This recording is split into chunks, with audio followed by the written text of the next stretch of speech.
Most men, even men who have been in intimate relationships for decades, have a significant blind spot when it comes to understanding what their partner is actually experiencing at the most intimate moments of their time together. Not because they do not care. Most men care enormously about their partner's experience, but because nobody has ever sat them down and explained clearly and clinically what is actually happening in a woman's body and mind during intimacy, and specifically during the moment of penetration and what follows it. That blind spot has consequences, not dramatic ones usually, but quiet, cumulative ones. A gap that develops over time between what a man thinks is happening for his partner and what is actually happening. A series of small misalignments in pace, attention, and presence that reduce the quality of an intimate experience that could have been genuinely profound for both people. Today, I am closing that gap. I am going to walk you through what is actually happening in your partner's body and mind during the moments of intimate connection.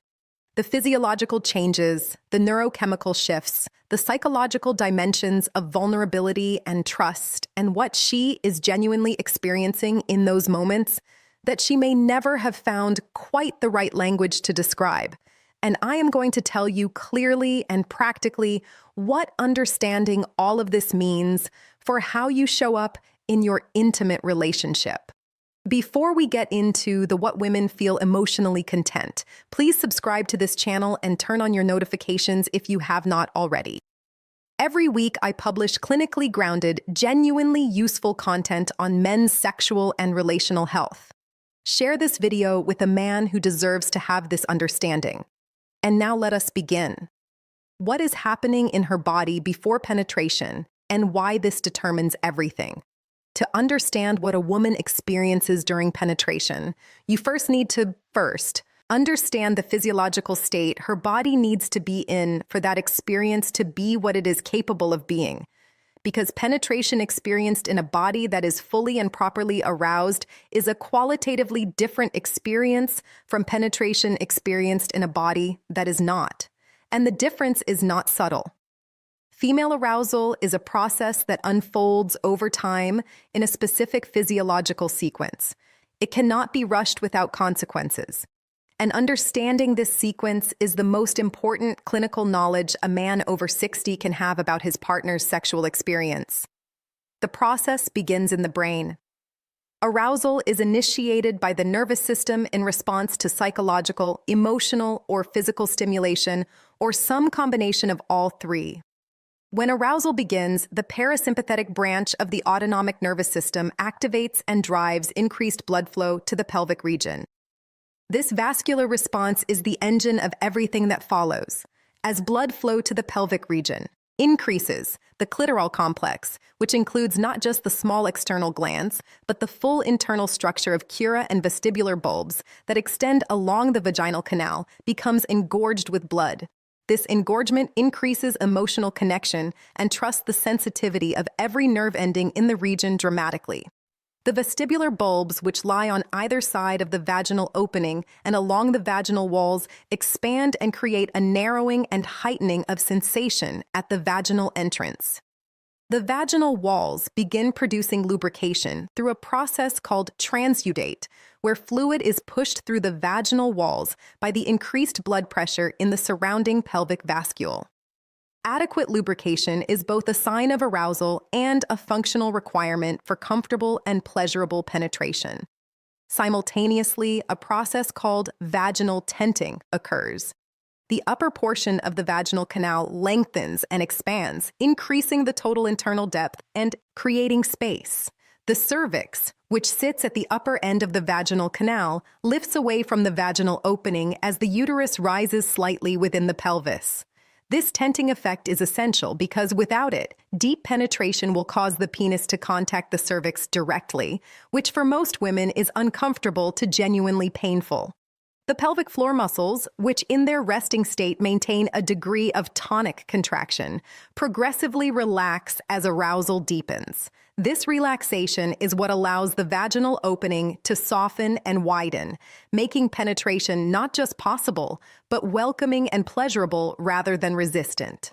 It is worth noting that pelvic floor relaxation is not automatic or involuntary in the absence of full arousal. It requires the specific neurological conditions of deep parasympathetic activation that only genuine, unhurried arousal produces. A woman who is physically present but not psychologically safe, or who is aroused but has been rushed before the arousal process is complete, will not have fully released the pelvic floor musculature, regardless of how willing she appears. Attraction beyond physical touch externally. Her body has not yet received the internal signal that the conditions are right for full openness. This is why attentiveness to emotional safety is not merely a relational nicety. It is a physiological requirement. This entire sequence takes time. For a woman to be fully and properly aroused, meaning engorged, lubricated, tented, and pelvic relaxed, takes somewhere between 15 and 45 minutes of appropriate stimulation in most women, and this time frame tends to increase rather than decrease with age. For women in their 50s and 60s, hormonal changes associated with menopause and menopause affect the speed and completeness of this arousal process, typically requiring longer rather than shorter arousal time and often requiring deliberate supplementation with lubricant, regardless of arousal level. When penetration occurs before this physiological preparation is complete, the experience is different in every measurable way. The vaginal walls are less sensitized.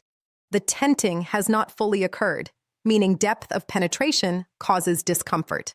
The cervix has not lifted, creating a risk of painful cervical contact. The pelvic floor is not fully relaxed, making penetration itself resistant rather than welcoming. And the neurochemical state of arousal has not reached the level at which all of the signals that make the intimate experience deeply pleasurable are fully active. For men over 60, understanding this is particularly important because of what it means for the pacing of intimate encounters. The urgency that many men feel around maintaining an erection, the anxiety, why presence matters. That the window of opportunity might close can create a pressure to move quickly from arousal to penetration that directly works against the physiological preparation that makes penetration good for her.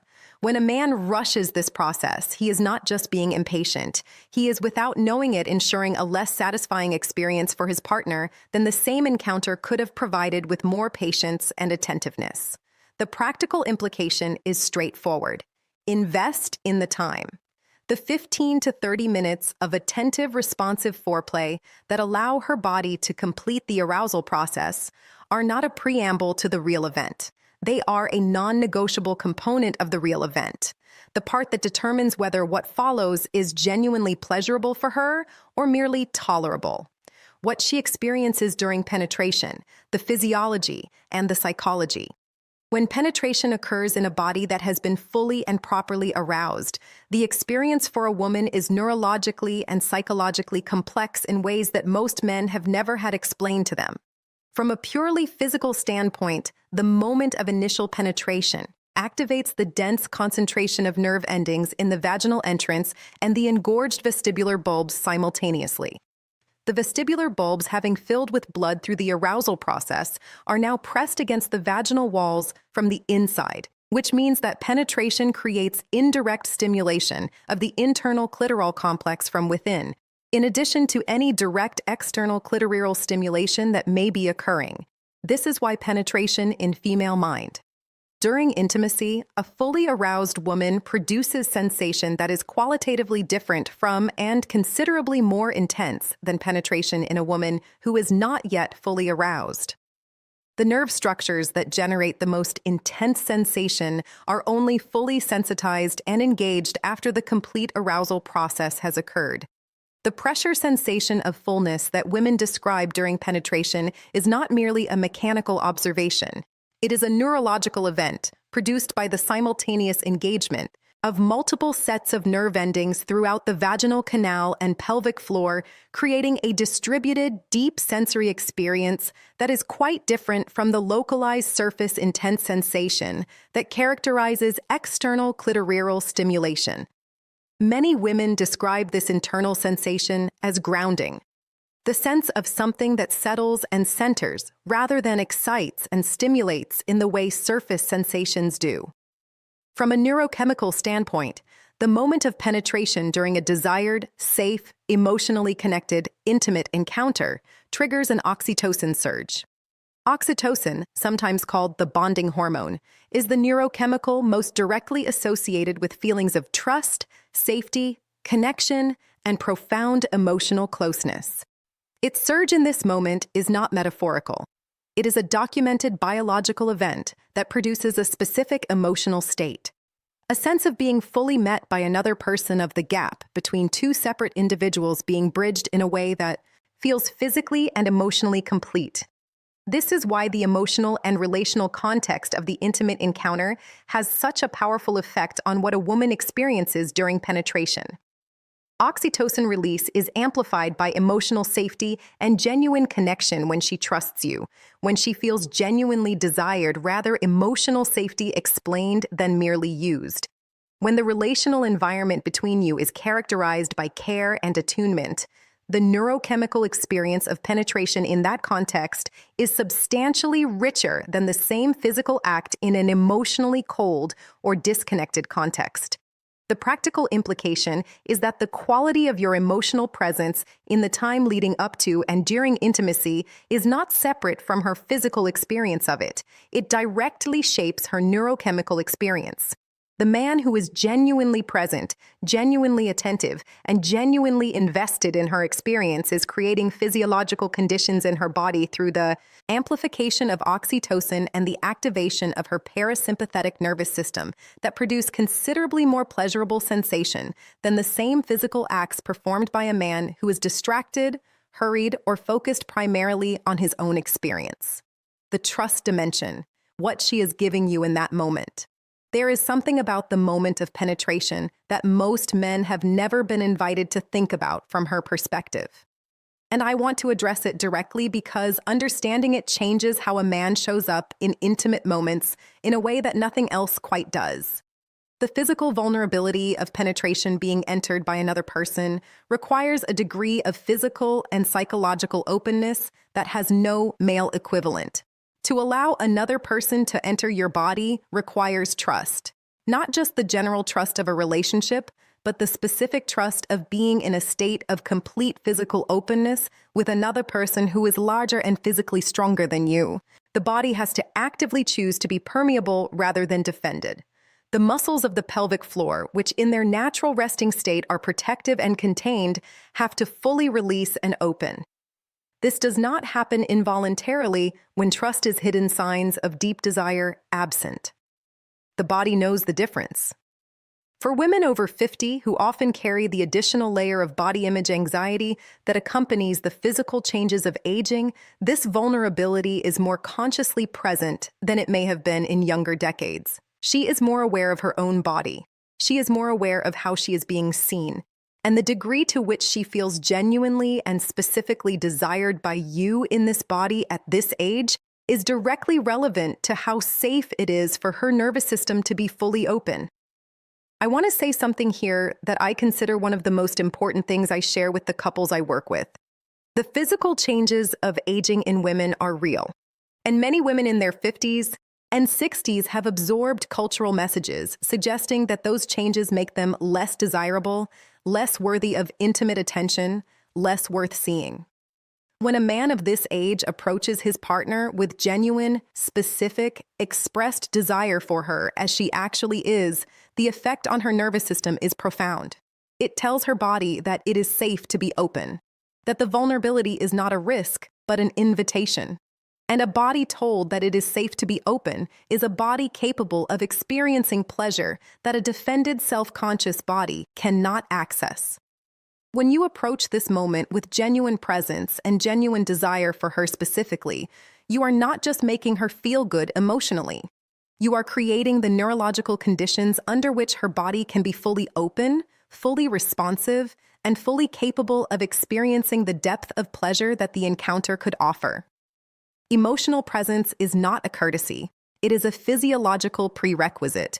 What she needs from you during penetration, pace, feminine energy, and vulnerability attention, and presence.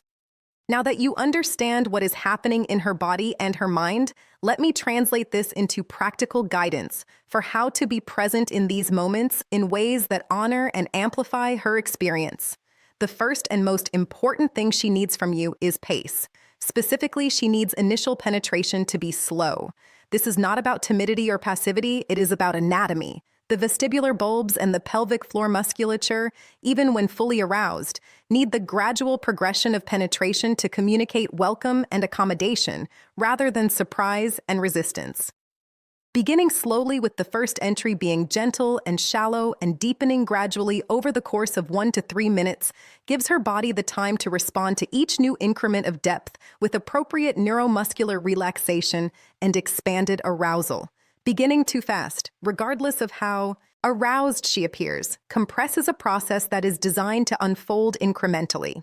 It bypasses the gradient of sensation that makes the transition from outside to fully inside a continuous and layered experience, reducing it to a single binary event. That reduction cost both of you something. The second thing she needs is your attention to her responses. Her breath is your most reliable real-time guide. Deepening, slowing, and rhythmic breathing indicates that her arousal is building and her body is responding positively. Held breath or shallow. Tense breathing indicates that something needs to slow down or adjust. Her muscle responses, the relaxation or engagement of her pelvic floor, thighs, and abdomen communicate the same information in somatic terms. The woman who reaches for you, draws you closer, and moves to meet your movements. The power of masculine confidence is communicating clearly that she is receiving what she needs. The woman who becomes still, holds her breath, or creates subtle distance is communicating equally clearly that she needs a different pace, a different angle, or more time. This is not a complicated system to read. It requires only one thing, that you are actually paying attention. Not to your own sensations, not to your own performance, not to the internal monologue about whether you are doing well enough to her breath, her movement, the quality of her relaxation or tension. When a man's attention is genuinely directed outward rather than inward during intimacy, he receives continuous, rich, accurate information about his partner's experience.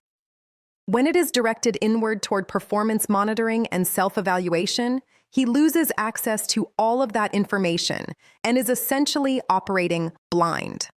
Most men, particularly in the heat of the moment, are attending primarily to their own sensations. The shift toward attending primarily to her sensations and her responses is the single most impactful change most men can make in their intimate lives, and it becomes more rather than less available with age. The urgency and performance anxiety of younger sexuality tends to narrow attention inward.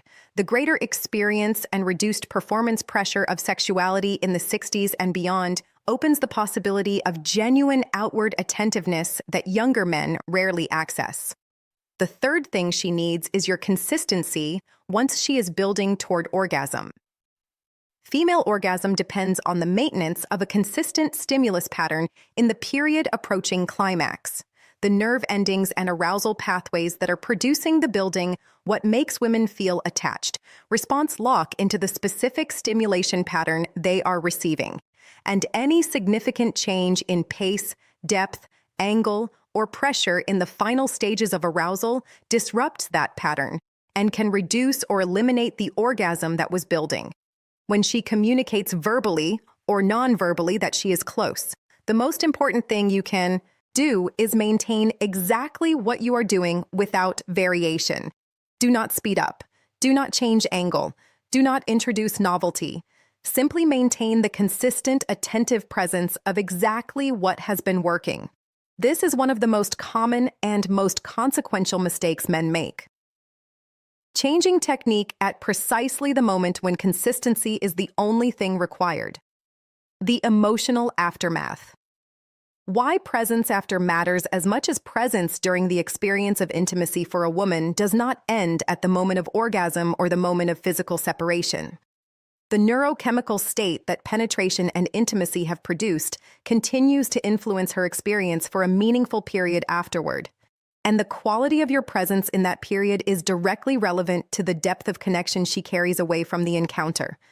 Oxytocin elevated throughout the intimate encounter remains elevated in the post-orgasmic period. This is the period of greatest emotional openness and vulnerability in the entire intimate experience.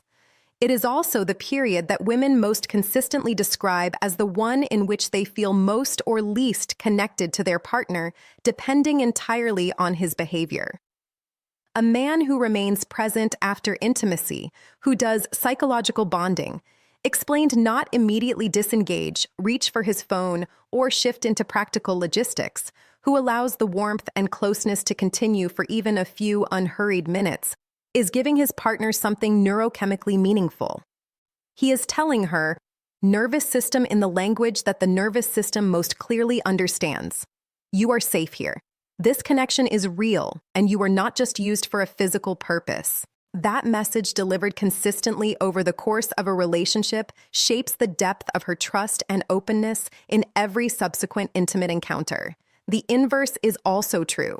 The man who disengages immediately, who physically or emotionally withdraws in the post-intimacy period when she is most neurochemically primed for connection, is sending a message that her nervous system registers as clearly as any verbal communication. That message, also delivered consistently over time, teaches her nervous system to protect itself from the vulnerability of intimate openness. It creates a gradual closing that both partners feel and that progressively reduces the quality of the intimate connection between them. For men over 60, this understanding is particularly valuable because the post-intimacy presence is one of the areas where the experience and emotional maturity of this stage of life provides a genuine and significant advantage over younger sexuality. The ability to remain still, present, and warmly connected after intimacy without urgency or distraction is an expression of exactly the kind of emotional intelligence and relational presence that women in this age group consistently identify as the most important quality in an intimate. Mistakes. Men often make partner. Let me bring everything I've shared today into a single integrated understanding that you can carry into your intimate relationships immediately. Your partner's experience of intimacy is physiologically, neurochemically, and psychologically complex. Her body requires a specific sequence of arousal preparation before penetration can be fully pleasurable.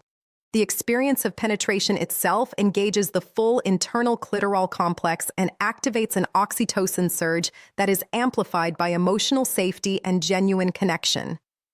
Her vulnerability in that moment is real and conscious, and your emotional presence is not a courtesy, but a physiological prerequisite for her full experience. She needs pace, attention, and ultimately consistency at the right moment, and she needs your presence to continue into the aftermath of the encounter in ways that honor the neurochemical state that intimacy has created. The man who understands all of this is not performing a series of techniques. He is genuinely present with another human being in one of the most intimate and neurologically rich experiences available to two people. He is attending to her actual experience rather than to a projected idea of it.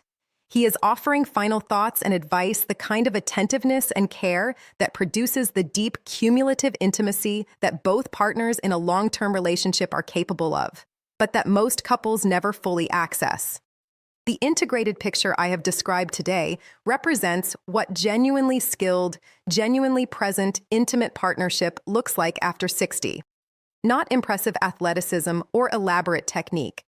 Genuine physiological understanding, emotional presence, and the specific attentiveness that allows a woman to be fully herself, fully open, and fully met in the moments that matter most to both of you. That combination available to every man who chooses to develop it is what produces the kind of intimacy that deepens rather than diminishes with the passage of time. If today's video gave you something genuinely new and valuable, something that shifts how you show up for your partner in your most intimate moments, please do 3 things right now. Hit the like button because it helps more men find this content when they most need it. Leave a comment below and tell me what aspect of